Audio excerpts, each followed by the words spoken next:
کیا آپ نے کبھی کسی ایسے ملک کے بارے میں سنا ہے جہاں بجلی، گیس، پانی، یہاں تک کہ کچھ جگہوں پر تو پیٹرول بھی مفت ہو، لیکن اس کے باوجود لوگ وہاں رہنا پسند نہیں کرتے؟ کیا واقعی ایسا ممکن ہے کہ ایک مسلمان ملک میں داڑھی رکھنا بھی مسئلہ بن جائے؟ اور کیا آپ جانتے ہیں کہ دنیا میں ایک ایسی جگہ بھی ہے جسے جہنم کا دروازہ کہا جاتا ہے، اور وہ آج بھی جل رہی ہے؟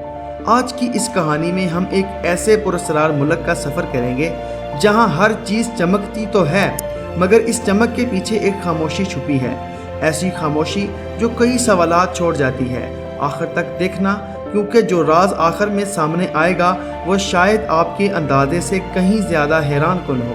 یہ کہانی ہے ترکمانستان کی۔ یہ ملک وسطی ایشیا میں واقع ہے، چاروں طرف سے مختلف ملکوں میں گھرا ہوا، مگر اپنی دنیا میں بالکل الگ۔ یہاں وسیع صحرا ہے، پرانی تہذیب کی خوشبو ہے، اور زمین کے نیچے چھپی بے پناہ قدرتی دولت بھی۔ لیکن اصل سوال یہ ہے کہ اگر سب کچھ اتنا شاندار ہے تو لوگ یہاں سے جانا کیوں چاہتے ہیں؟ کہانی یہاں سے دلچسپ ہونا شروع ہوتی ہے۔ ترکمانستان کو خربوزوں کا ملک بھی کہا جاتا ہے۔ جی ہاں، یہاں کے خربوزے اتنے میٹھے ہوتے ہیں کہ دنیا بھر میں مشہور ہیں۔ صحرا کی گرمی، رات کی ٹھنڈک اور خاص زمین، ان سب کا ایسا امتزاج بنتا ہے کہ خربوزہ عام نہیں رہتا بلکہ ایک خاص ذائقہ بن جاتا ہے۔ مگر کیا صرف خربوزے ہی اس ملک کو خاص بناتے ہیں؟ نہیں، اصل کہانی تو ابھی باقی ہے۔ یہاں کی آبادی بہت کم ہے، زمین بہت زیادہ، یعنی ہر شخص کے پاس بہت بڑی جگہ۔ سننے میں تو یہ ایک خواب جیسا لگتا ہے نا؟ لیکن یہ خواب حقیقت میں اتنا خوبصورت کیوں نہیں؟ آہستہ آہستہ آپ کو بھی احساس ہوگا۔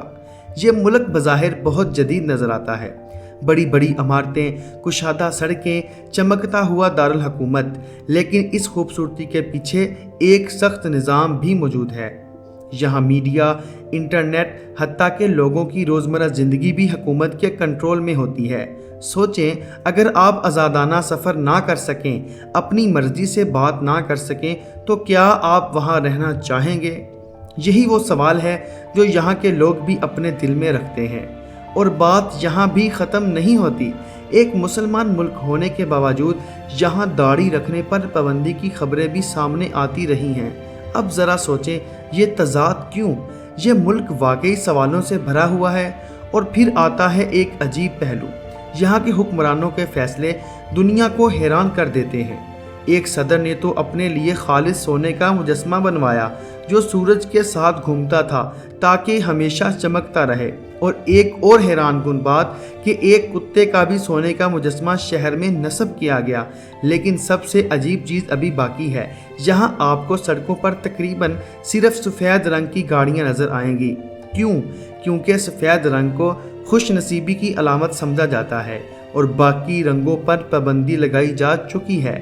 اب سوال یہ ہے کہ کیا واقعی رنگ بھی کنٹرول کیے جا سکتے ہیں؟ اور پھر ہم پہنچتے ہیں اس کہانی کے سب سے خوفناک حصے پر، جہنم کا دروازہ۔ یہ ایک بہت بڑا گڑھا ہے جس میں آگ دہائیوں سے جل رہی ہے۔ یہ کوئی قدرتی آتش فشاں نہیں بلکہ ایک انسانی غلطی کا نتیجہ ہے۔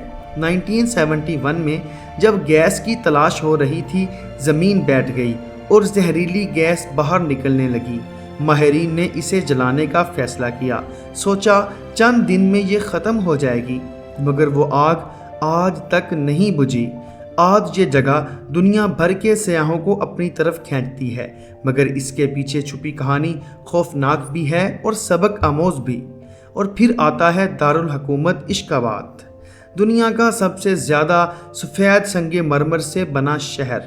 رات کے وقت جب یہ روشن ہوتا ہے تو ایسا لگتا ہے کہ جیسے کوئی خواب ہو، لیکن یہ خواب عجیب حد تک خاموش ہے۔ سڑکیں خالی، شور نہیں، ہجوم نہیں۔ کیا یہ سکون ہے یا کچھ اور؟ حقیقت یہ ہے کہ یہاں لوگوں کی نقل و حرکت پر بھی کنٹرول ہے، یعنی خوبصورتی کے ساتھ ساتھ پابندیاں بھی موجود ہیں۔ اور یہی وہ تضاد ہے جو اس ملک کو پراسرار بناتا ہے۔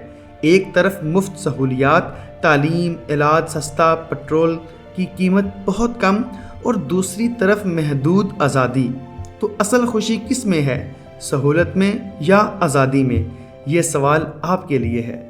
آخر میں ایک دلچسپ بات، یہاں کے اخال ٹیکے گھوڑے دنیا کے تیز ترین اور خوبصورت گھوڑوں میں شمار ہوتے ہیں۔ ان کی شان یہاں تک ہے کہ ان کی تصاویر نوٹوں اور سرکاری نشانات پر بھی موجود ہیں۔ تو دوستو، یہ تھا ایک ایسا ملک جو بظاہر جنت جیسا لگتا ہے، مگر اس کے اندر کئی راز چھپے ہوئے ہیں۔ اب آپ بتائیں کہ اگر آپ کو موقع ملے تو کیا آپ ایسے ملک میں رہنا پسند کریں گے یا نہیں؟ مطلب آپ آزادی چاہتے ہیں یا سہولیات؟ فیصلہ آپ پر۔ اپنی رائے کومنٹ میں ضرور بتائیے گا۔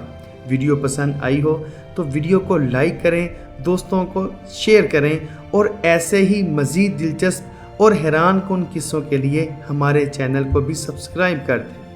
ملتے ہیں اگلی کہانی میں، تب تک کے لیے اللہ حافظ۔